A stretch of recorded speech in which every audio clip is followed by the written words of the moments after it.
जब सीए कानून देश के अंदर बन रहा था तब सिंधिया जी ने कहा था कि ये कानून देश के हित में है, शायद आपको ध्यान में हो, तब वो कांग्रेस के अंदर थे। तो वो राष्ट्रवाद का बीज, देशभक्ति का बीज तो राजमाता जी के समय में सिंधिया जी के अंदर पड़ा था, जो आज प्रस्फुटित होकर के भारतीय जनता पार्टी के नेता के तौर पर आज हमारे बीच खड़े हैं। और मैं तो उनका सम्मान करता हूं कि उन्होंने जो निर्णय किया मध्य प्रदेश के अंदर, ये आसान नहीं होता है, कोई सरपंची और पंची भी नहीं छोड़ता है आज के समय में। इस बयान से संकेत साफ है कि बीजेपी उपचुनाव में अपने सबसे चमकदार चेहरों को मैदान में उतारेगी। बीडी शर्मा के बाद मुख्यमंत्री शिवराज सिंह चौहान ने भी एक इंटरव्यू में सिंधिया की खूब तारीफ की। मुख्यमंत्री ने कहा, बीजेपी के पास नरेंद्र सिंह तोमर जैसे नेताओं का ठोस आधार पहले से ही है। सिंधिया के आने से ग्वालियर चंबल में पार्टी को और मजबूती मिलेगी। वे एक ऊर्जावान, समर्पित और निर्णायक नेता है। बीजेपी की रणनीति पर कांग्रेस ने भी ऐलान जंग कर दिया है। पूर्व सीएम कमलनाथ ही चुनावी रण के सेनापति होंगे। कमलनाथ जी का आज बड़ा चेहरा है शिवराज सिंह चौहान जी से, और यही चेहरा इन 24 सीटों में कांग्रेस का रहेगा। और ये चेहरा जिस तरह से 2018 में शिकस्त दी थी, इस बार फिर शिकस्त देंगे। कांग्रेस में कौन नेता बचा है? कांग्रेस में वही नेता बचे। कमलनाथ जी तो देखो, बुरा मत मानना, और मैं, वो बड़े नेता हैं, मैं उनका बड़ा सम्मान करता हूं, लेकिन वो पब्लिक के नेता नहीं है। वो मुख्यमंत्री थे तब भी वो केवल वल्लभ भवन या छिंदवाड़ा, इसके अलावा नहीं सोचते थे। इस बार पलटवार से तय है कि दोनों तरफ तलवारें भांजी जाने लगी है और चुनावी रणभूमि में बड़े चेहरों के अलावा दबंगई भी देखने को मिलेगी। हर कदम पर मुकाबला करना जानते हैं और ये दादागिरी नहीं चलने देंगे, चाहे सरकार किसी की हो। रणनीति क्या है सुर्खी में? रणनीति है दबंगाई से चुनाव लड़ेंगे। दिग्विजय सिंह जी, तुम्हारी दबंगई और हमारे कार्यकर्ता की शालीनता, ताकत के साथ मैदान में उतरेंगे और हम बताएंगे कि 24 विधानसभा का चुनाव का परिणाम क्या आएगा। ये जुबानी हमले अभी और बढ़ने वाले हैं। बात करें रणनीतिक तैयारियों की तो दोनों दलों में बड़ा अंतर भी दिखता है। बड़ी रणभूमि चंबल ग्वालियर पर बीजेपी की स्थिति साफ है। मालवा पर भी उसने पत्ते खोल दिए हैं, लेकिन कांग्रेस की तैयारी बीजेपी के मुकाबले नजर नहीं आती। हालांकि सेनापति कमलनाथ के साथ बाला बच्चन, सज्जन सिंह वर्मा, एनपी प्रजापति, तरुण भनोट जैसे बड़े चेहरे हैं, लेकिन बाकी कांग्रेस पर संशय की स्थिति है। एक बड़े चेहरे गुड्डू की वापसी में अडंगेबाजी और भिंड में चौधरी राकेश सिंह चतुर्वेदी की उम्मीदवारी पर पैंच कांग्रेस में अंदर खाने कलह का इशारा है।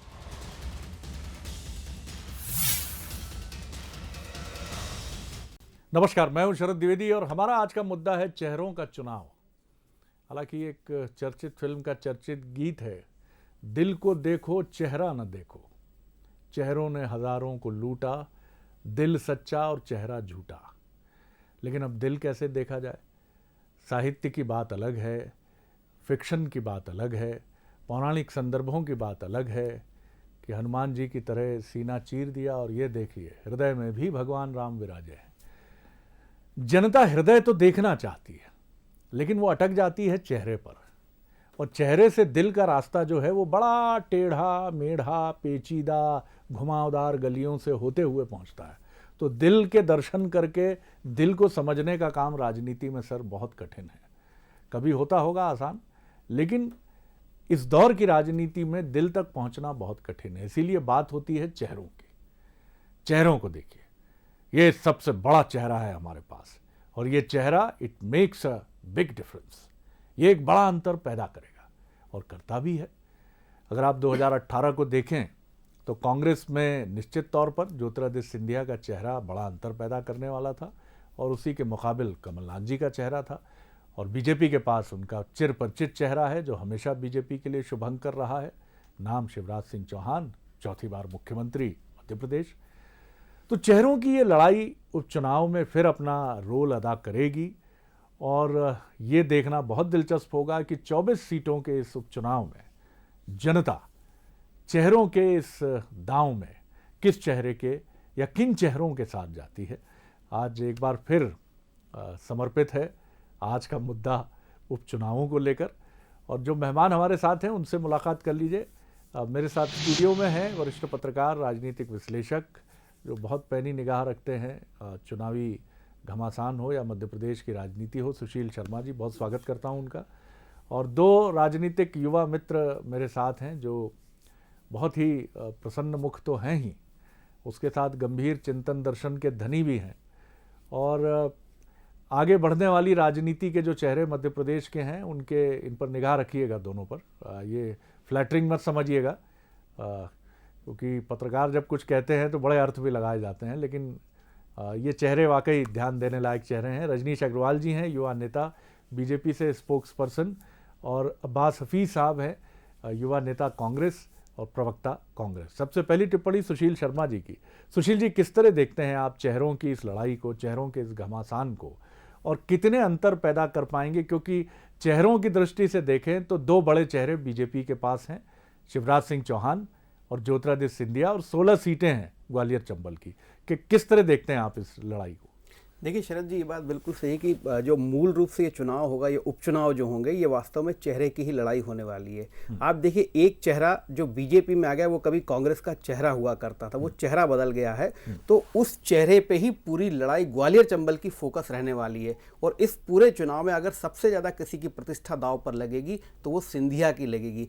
सिंधिया का बीजेपी में कद पद जो है वो इसी से निर्धारित होगा। और एक बात और है कि इस महासमर, ये आम चुनाव से भी ज़्यादा बड़ा चुनाव होगा, क्योंकि इस पे सरकार का भी टिकना ना टिकना निर्भर करेगा। अगर क्लीन स्वीप जैसी स्थिति बनी तो मुझे लगता है सरकार भी फिर संकट में आ जाएगी। तो ये स्वाभाविक है, चेहरे की लड़ाई है। लेकिन दूसरी तरफ देखिए, कांग्रेस में जो चेहरा है, दिग्विजय सिंह 2003 का जो चुनाव हारे थे उसके बाद से वैसा चेहरा नहीं रह गए हैं, लेकिन वो रणनीतिक रूप से पूरी तैयारी करेंगे और चेहरा मुझे लगता है कि कमलनाथ ही होंगे। तो कमलनाथ वर्सेस सिंधिया होगा, कमलनाथ के 15 महीने और सिंधिया का दल बदलना, ये जो है मुख्य फोकस होगा। शिवराज सिंह चौहान इस मामले में जो भूमिका उनकी रहेगी वो सिंधिया को मदद करने वाली रहेगी ग्वालियर चंबल में। लेकिन आप मानते हैं कि ये लड़ाई चेहरों की होगी, और चेहरों के लिहाज से बीजेपी का पलड़ा भारी है? हाँ, देखा जाए तो बिल्कुल सही। देखिए, चेहरे तो जब कांग्रेस में ये 3 चेहरे थे, वो चेहरों की लड़ाई वहाँ चल रही थी। उस लड़ाई में सिंधिया कहीं ना कहीं अपने आप को उपेक्षित महसूस कर रहे थे। उन्हें लग रहा था कि इस दल में मेरे को उतना ज़्यादा वजूद या मेरा सम्मान नहीं हो रहा, इसलिए उन्होंने दल बदला। चेहरा वही है। तो अब ये 3 चेहरे पहले एक ही दल में मिलकर लड़ते थे, अब 2 दल में हैं। तो ये लड़ाई बहुत ज़्यादा स्पष्ट है और बहुत ज़्यादा नतीजे साफ साफ दिखाई देंगे कि वास्तव में ग्वालियर चंबल में चेहरा किसका बड़ा है। दल बदलने से चेहरों पर कितना असर पड़ेगा, इस पर मैं आपसे ज़रूर बात करूंगा, लेकिन पहले एक रिएक्शन ले लेता हूं। रजनीश जी, चेहरों की लड़ाई है, चेहरों की दृष्टि से आपका पलड़ा भारी है, ऐसा माना जा रहा है विश्लेषकों की निगाह में। आप किस तरह देखते हैं ये जंग? क्योंकि चेहरों के साथ दिल भी बड़ा इंपॉर्टेंट होता है, और दिल देखती है जनता, चेहरे भी देखती है, दिल भी देखती है। चेहरों से दिल या दिल से चेहरे, ये एक अलग बात है, दार्शनिक व्याख्या होगी। आप किस तरह देखते हैं? देखिए, वैसे तो आज आपका भी चेहरा बड़ा सुदर्शन लग रहा है, इसमें भी कोई दो मत नहीं है। धन्यवाद चेहरों की बात जी है जी। तो स्वाभाविक है, क्योंकि सुदर्शन चेहरा केवल दिखने से नहीं होता, मन के भाव, उसके अपने के पीछे छिपी हुई भावात्मक पृष्ठभूमि, तभी हमें, नहीं तो कई तमाम सुंदर चेहरे समाज में विचरण करते रहते हैं। लेकिन कई कारणों से राजनीति में चेहरा को हम जिस रूप में आंकते हैं, परिभाषित करते हैं, उसको मुद्दे के आधार पर, चुनौतियों के आधार पर, विचारधारा के आधार पर, उनकी पृष्ठभूमि के आधार पर, उनका लोक व्यवहार के आधार पर, उनका जनता के साथ में तादात्म्य के आधार पर। वरना राजनीति में बहुत सारे सुदर्शन चेहरे घूम रहे होंगे। तो वो जो चेहरे हैं, बहुत चॉकलेटी चेहरे नहीं है शिवराज सिंह चौहान जी, बहुत चिकने चुपड़े टाइप के और बहुत यंग वैसे लगते हो जैसे कोई फिल्मों के हीरो हो, वैसे बिल्कुल नहीं है। वैसे ही खुरदरे फटे हुए ओंठ वाले और मूछ के बाल सफेद और सिर के बाल उड़े हुए वैसे हैं। लेकिन वो चेहरा मध्य प्रदेश में रमा जमा गांव की पगडंडियों से लेकर शहर के अट्टालिकाओं तक पहुंचा हुआ है। और ऐसे ही चेहरा जो एक परंपरागत सांस्कृतिक तौर पर भी कहें या खानदान के तौर पर भी कहें, सिंधिया जी का है। और उनकी राजनीतिक विरासत को हम इनकार नहीं कर सकते, वो उनकी विरासत रही है, चाहे भारतीय जनता पार्टी में, जनसंघ में राजमाता जी के तौर पर हो, और वसुंधरा जी के तौर पर, यशोधरा जी के तौर पर हो, पर बाद में ज्योतिरादित्य जी के तौर पर भी विरासत जो व्यक्तिगत अटैचमेंट रखती है, भावनात्मक स्पर्श रखती है। तो ये चेहरों की जो बात कही वो निश्चित तौर पर, और उसमें भारतीय जनता पार्टी का जो संगठनात्मक एक आधार है, बड़ा आधार, वो है ही। हमने तो बुरे दिनों में भी, संकट के दिनों में भी वो आधार कभी नहीं खोया, कभी नहीं खोया। तो मुझे लगता है कि चेहरा, संगठनात्मक आधार, मुद्दे, वर्तमान का नेतृत्व, परिस्थितियां, सब प्रकार का आकलन करते हुए कहेंगे तो कांग्रेस कहीं नहीं टरती। दूसरी बात, ये चुनाव जो है भारतीय जनता पार्टी सरकार को बरकरार रखने के लिए है। हटाने के लिए संभव नहीं है। 24 में से 23 सीटों में हम नहीं थे, एक सीट मात्र आगर की हमारे मनोहर ऊंटवाल जी जो दिवंगत हुए वो मात्र भारतीय जनता पार्टी के थे। 23 सीटों में तो हम कहीं नहीं थे।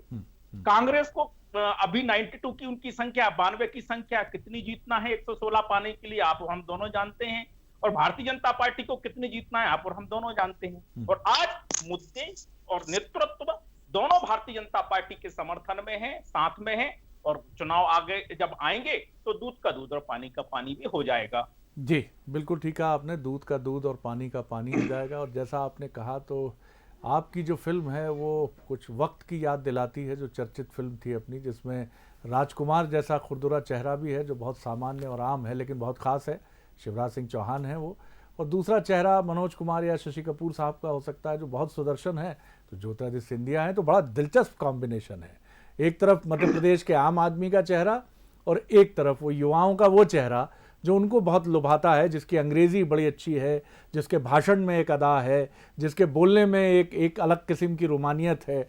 और अब मैं देखता हूँ कांग्रेस की तरफ से अब्बास हफीज़ साहब क्या कहेंगे, मेरे पास माँ है, सर क्या कहेंगे? जी हमारे पास जनता है जी, और जनता सबसे बड़ा चेहरा है। शरद जी, जैसे आपने कहा माँ है, जनता हमारी माँ है और जनता के ही मुद्दे उठाने हमारा काम रहा और जनता को राहत पहुंचाना हमारा काम रहा। जनता वो बिजली के बिल का चेहरा याद कर रही है जो 100 रुपया आया करता था, लेकिन वो चेहरा भी आज सामने है। वही 100 रुपया का बिल जब 700 रुपया हो जाता है और सरकार कहती है शिवराज जी की कि इसको आधा कर देंगे हम आपका बिल, तो जनता 100 रुपया भी देखेगी और 350-400 रुपया भी देखेगी। वो किसानों का चेहरा है जिनकी किसान कर्ज माफी आधे में रह गई और वो बचे हुए आधे को पूरा करने पे भारतीय जनता पार्टी के चेहरे कोई टिप्पणी नहीं कर रहा है। शरद जी, चेहरों की लड़ाई पहले तो इनकी अपनी पार्टी में भी है। एक लड़ाई है अपने आप को स्थापित, अपने चेहरे को स्थापित करने की, और दूसरी लड़ाई है इनकी पार्टी में नए चेहरे को स्थापित नहीं होने देने की। कुछ लड़ाइयां हैं मंत्रिमंडल में अपने चेहरों को लेके जाने की, और कुछ लड़ाइयां हैं जो बिना विधायकी के जिनके चेहरे मंत्रिमंडल में पहुंच गए हैं। मुझे लगता है जनता सबसे बड़ा चेहरा है और जनता ही सबसे बड़ी चीज होती है और सबसे बड़ी ताकत होती है। जिस जनता ने इनके चेहरे को हटा दिया था उस जनता ने इनके चेहरे को नहीं चुना, बल्कि ये खुद साम दाम दंड भेद के दम पर चुनकर आ गए कि 22 विधायकों के इस्तीफे भी यही लेकर आए और उनमें से 2 विधायकों को बिना विधायकी के मंत्रिमंडल का चेहरा भी दिखा दिया। तो मुझे लगता है रास्ता इनके लिए बड़ा मुश्किल है, क्योंकि इनमें चेहरों की लड़ाई अपनी अंदर पार्टी के अंदर है। दिग्गज चेहरे हैं, सब चेहरे हैं जो मंत्रिमंडल में नहीं पहुंच पाए, बड़े अहम पदों पर थे, वो चेहरे भी हैं। ऐसे चेहरे भी हैं जिनकी उपेक्षा कहीं ना कहीं हुई। तो मुझे लगता है कांग्रेस के लिए रास्ते आसान है, क्योंकि 15 महीने का हमारी सत्ता का चेहरा जनता के सामने है और 15 साल का भी सामने है। हफीज साहब, लेकिन ये कहा जाता है कि कांग्रेस बड़ी जल्दी एतबार कर लेती है। कमलनाथ जी ने भी एतबार कर लिया, आप भी जिस तरह से बात कर रहे हैं ऐसा लग रहा है आप बड़ा एतबार में हैं, ऐसा हो जाएगा, बिजली बिल से ये हो जाएगा। जब आप मैदान पर लड़ाई करने उतरते हैं तो बहुत सारी दूसरी चीज़ें भी मैटर करती हैं। देखिए, रणनीति उसी को कहता है और हमारी रणनीति शरद जी अभी से काम कर रही है। अगर हमारे पास दूसरी चीजें हम नजरअंदाज कर दी थी, सत्ता में 15 साल के बाद, इतने बड़े ड्राई पीरियड के बाद हमारी तो ऑब्ituary लिख दी थी भाजपा ने, कभी आएंगे नहीं, पर सत्ता में हम आए। और सबसे बड़ी बात यह है कि भोले भाले सीधे साधे जनता की तरह के लोग हैं, तो एतबार तो हमारी फितरत है, एतबार करेंगे। लेकिन किया जनता पे है एतबार, और जनता हमें न पहले मायूस करा था जनता ने, न इस बार करेगी। जनता बदला लेगी इनके चेहरों से जो जबरदस्ती थोपे गए। सुशील जी, ये बड़ा $1 मिलियन क्वेश्चन है कि जनता क्या सोच रही होगी। वो हम यहाँ बैठ के स्टूडियो में बैठ के इसका कोई अनुमान नहीं लगा सकते हैं, क्योंकि जनता का फैसला हमेशा बहुत दिलचस्प होता है। और बहुत इस बार का ही नतीजा जो था 2018 का, किसी ने नहीं सोचा था कि दोनों ही दलों को मुहाने पर रोक देगी मध्य प्रदेश की जनता। और रोक क्या देगी ये उसने भी नहीं सोचा होगा कि हमने जो सोचा है वो हंग पार्लियामेंट के तौर पर, हंग विधानसभा के तौर पे सामने आएगा। क्या लगता है आपको, दल बदला है ज्योतिरादित्य सिंधिया ने, दल बदला है सिंधिया जी के साथ उनके 22 उन साथियों ने जो अब पूर्व विधायक हैं, जिनमें से आधा दर्जन मंत्री भी रहे पिछली सरकार में। दल बदलने के साथ कितना कुछ बदलेगा, क्योंकि बाई इलेक्शंस फेवर करते हैं रूलिंग पार्टी को। बीजेपी का क्लेम है कि कांग्रेस की सरकार से उबे हुए लोग थे। बीजेपी का ये भी दावा है कि उसकी लहर है, और जनादेश देखें तो बहुत ही क्लोज टाई थी, 114, 108 या 109। जहां रोका था तो आप ये नहीं कह सकते ये पीछे ये आगे। बहुत ही मतलब अभी भी अगर इनको देखें हम तो क्या जनता सोच रही होगी, नो वन कैन से, बड़ा कठिन है। लेकिन फिर भी आप दल बदलने से कितना फर्क पड़ेगा? देखिए, अगर आप शरद जी इसका विश्लेषण करेंगे तो देखिए मध्य प्रदेश को 5-6 रीजन में आप बांट सकते हैं। उसमें आप अपन फोकस करेंगे ग्वालियर चंबल में, चूंकि वहाँ के एक बड़े नेता ने दल बदला है। आप देखिए, जब ज्योतिरादित्य सिंधिया कांग्रेस में थे तो वो कितना बड़ा वोट स्विंग कांग्रेस को दे के गए हैं कि जो 34 सीटों का ग्वालियर चंबल का क्षेत्र है उसमें से 16 सीटें जो इस्तीफे हुए सिर्फ 16 हैं, और बाकी सीटों पर बहुत बड़ी जो है 26 सीटें टोटल हैं। उसके बाद तो बड़ी उपलब्धि जो है सिंधिया ग्वालियर चंबल में कांग्रेस के खाते में डाल के गए थे। और अगर सिर्फ इस 16 सीटों के स्विंग की बात करें तो लगभग 4 लाख वोटों का डिफरेंस है बीजेपी वर्सेस कांग्रेस। ये अब चेहरे का कमाल था या जनता ने स्वयं तय किया था? प्राथमिक तौर पे अगर आप देखेंगे तो आपको यही लगेगा कि सिंधिया के चेहरे का कमाल था जो इतना बड़ा स्विंग हुआ। 2013 के इलेक्शन का आप परिणाम देख लीजिए, वहां भाजपा का पलड़ा भारी था, लेकिन 2018 सिर्फ 5 साल में मुख्यमंत्री वही थे, वही कैंपेन चला था, उससे ज्यादा आक्रामक कैंपेन चला था, लेकिन परिणाम सबसे ज्यादा अलग अगर आया था तो वो ग्वालियर चंबल में आया था।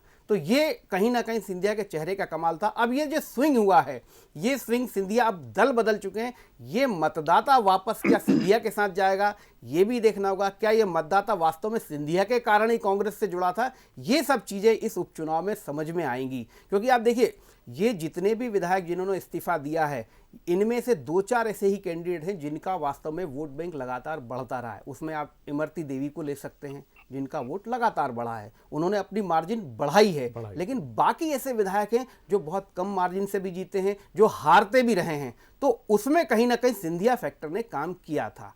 कांग्रेस की जो पूरी, अगर आप देखिए कांग्रेस बहुत रणनीतिक तरीके से अंदरूनी रूप से तो पूरी कोशिश कर रही है कि ग्वालियर चंबल में सिंधिया को समेटा जाए, क्योंकि इस बड़े 16 सीटों के अगर सेक्टर में कांग्रेस कहीं ना कहीं बीजेपी को रोकने में कामयाब होती तब उनके मंसूबे कामयाब होंगे।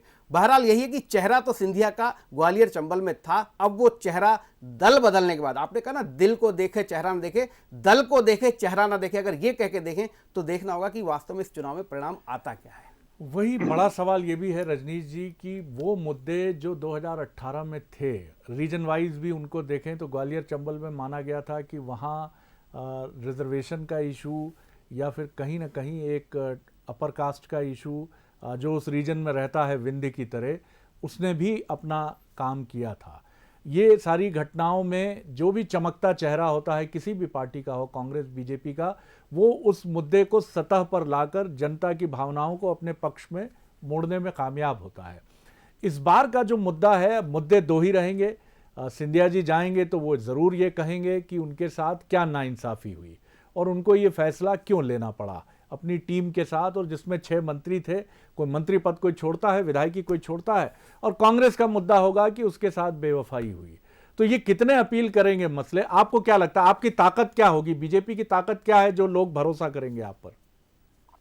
देखिए, जो आपने कहा मैं उसी से शुरू करता हूं। एक तो चुनाव गणित और रसायन दोनों होंगे, ये गणित भी होंगे ये चुनाव और रसायन भी होंगे, क्योंकि इस मायने में गणित के तौर पर आप देखें तो मैंने पहले भी कहा कि ये 24 सीटों पर चुनाव हो रहे हैं, 23 पर कांग्रेस, 1 पर भारतीय जनता पार्टी थी।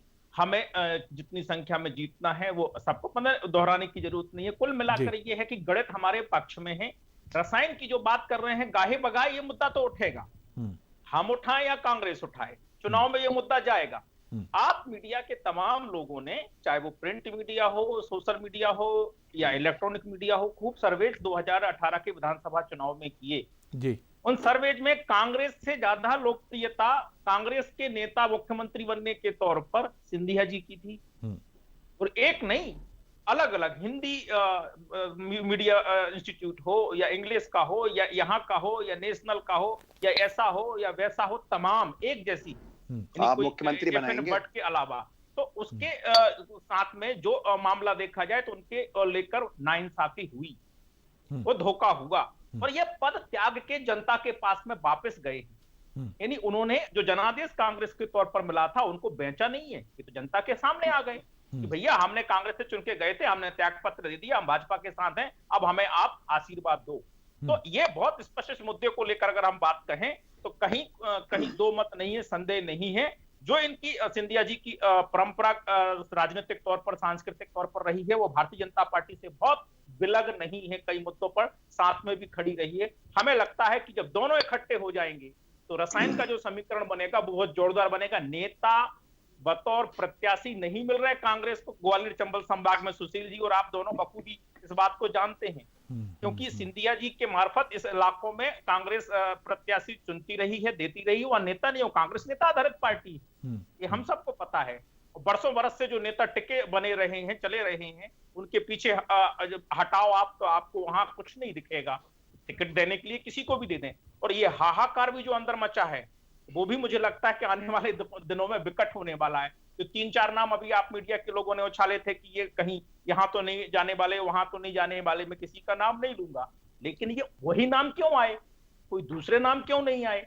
अभी जो जिला अध्यक्ष बने वो एक ही धड़े को क्यों अभिव्यक्त करते हैं, बाकी को तो नहीं करते? तो कई सवाल कांग्रेस के भीतर सिंधिया जी के बाहर निकलने के बाद अभी भी जस के तस हैं। इसलिए ये कांग्रेस का भीतर का जो खंडन और मंडन का दौर पिछले दिनों से चल रहा है वो आपको आने वाले समय में और दिखाई पड़ेगा। हफीज साहब, आप कह रहे थे कि क्या मुख्यमंत्री का चेहरा होंगे सिंधिया, तो ये बीजेपी में तो बहुत साफ है।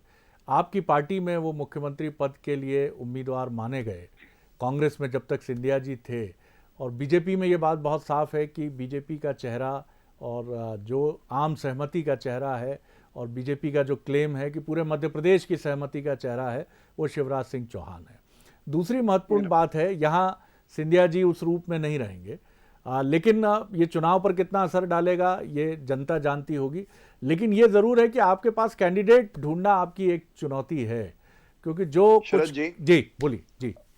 मेरी अभी कुछ दिन पहले ही बात चल रही थी, फूल सिंह बरैया जी ने बहुत अच्छी बात कही थी। उन्होंने कहा था जो आपका सवाल था, जिसको रजनीश जी ने एक तरह से बाउंसर देकर और गूगली करके हटा दिया, वो सवाल था, वही बरैया जी ने कहा था, जब से जातिवादी दंगे वहां फसाद हुआ है इनके राज में, तब से बहुत सारे लोगों ने, समाजों ने ये निर्णय लिया हुआ है कि इनको वोट नहीं डालेंगे। सिंधिया जी नहीं बल्कि वो फैक्टर वहां चला था और कांग्रेस की एक तरह से कांग्रेस को पसंद किया जनता ने, जो अब तक कर रही है। उसके बाद दूसरी बात है, जो ये कह रहे थे कि तमाम के तमाम हमारे पास कैंडिडेट्स नहीं है, आपका भी सवाल था वो कि बहुत सारे नेता ऐसे हैं जो उपेक्षित रहे सिंधिया जी की वजह से, वहां वो शोषित हुए, आज वो चेहरे खुल के सामने हैं और खुल के बहुत अच्छी दमदारी से चुनाव लड़ेंगे। दूसरी बात यह है, दल बदलुओं पे कौन भरोसा करेगा? कांग्रेस के नाम का वोट था और जो कहा रजनीश जी ने कि ये लोग चुनाव जीत कर चले, अपना पद त्याग के गए, तो सिंधिया जी तो कोई पद त्याग के नहीं गए थे, बल्कि चुनाव हारने के बाद अपने भविष्य को अंधकार में देखते हुए गए। वो सारी बातें रजनीश जी ने एक बड़ी अच्छी बात कही, और जो बीजेपी के लिए इस मायने में सच्ची प्रतीत होती है कि उनके पास गणित भी है, रसायन भी है। आपके पास रसायन तो हो सकता है, गणित कितना है ये समझना होगा। उन्होंने ये भी कहा कि कार्डर बेस्ड और नेता बेस्ड, तो हम यही बताएंगे, गणित, रसायन और कार्डर बेस्ड, नेता बेस्ड सब फेल हो गए थे जब राजस्थान, छत्तीसगढ़, मध्य प्रदेश एक साथ आ रहे थे। तो मुझे लगता है ये फैक्टर्स नहीं, सबसे बड़ा फैक्टर जनता है। जनता के बीच में अपनी बात को लेके जाना है। चलिए, दोनों ही दलों को बहुत शुभकामनाएं। और एक छोटी सी बात 30 सेकंड अगर कहूं तो आप। जी बोलिए। ये फूल सिंह बरैया जी का उद्बोधन सुना रहे थे। अब एक अलग विषय बरैया जी को क्या राज्यसभा चुनाव में प्राथमिकता के आधार पर वोट देने के लिए तय, उस पर हम बात कर लेंगे रजनीश जी, बिल्कुल ठीक बात है, एक बड़ा विषय है वो, बिल्कुल ठीक है। आपका सवाल मौजूद है, आपका सवाल मौजूद है और उस पर हम जरूर बात करेंगे कि फूल सिंह बरैया जी को सामने लाने के पीछे क्या निहितार्थ हैं, इस पर हम डिटेल में बात कर लेंगे। लेकिन आज हमारा मसला चेहरों का था और उस पर आप लोगों ने बखूबी कंट्रीब्यूट किया है। बहुत धन्यवाद रजनीश जी, धन्यवाद हफीज साहब, धन्यवाद सुशील जी। तो बहुत कुछ कहने के लिए नहीं है, सवाल ये है कि जनता चेहरे और दिल क्या दोनों तक पहुंचेगी या चेहरा देखेगी? चेहरा बहुत इंपॉर्टेंट है राजनीति में। कुछ ज्योतिरादित्य सिंधिया ने बंसल न्यूज़ से बातचीत में करीब 2.5-3 साल पहले ये बात कही थी कि आज की राजनीति में दल से ज़्यादा महत्वपूर्ण है चेहरा। नरेंद्र मोदी का चेहरा, प्रधानमंत्री जो दूसरी बार हैं बीजेपी के, उन्होंने एक बहुत बड़ा अंतर पैदा किया, इतना बड़ा अंतर पैदा किया कि एक तरफ नरेंद्र मोदी हैं और दूसरी तरफ उनके सामने बहुत बहुत बहुत संघर्ष करता हुआ विपक्ष है। मध्य प्रदेश में शिवराज सिंह चौहान 13 वर्षों तक इसी रथ को लेकर आगे बढ़ते रहे और अब चौथी बार फिर कमान लेकर कांग्रेस को कड़ी चुनौती दे रहे हैं। तो ये एक बड़ी चुनौती है। कांग्रेस के पास चेहरा शायद बीजेपी की तुलना में उतना मजबूत नहीं है, लेकिन वो भावनात्मक मुद्दे जिनको कांग्रेस हवा दे रही है, क्या वो मुद्दे कांग्रेस के वो मुद्दे बीजेपी के बड़े चेहरों को कड़ी टक्कर देंगे? जनता बताएगी। नमस्कार।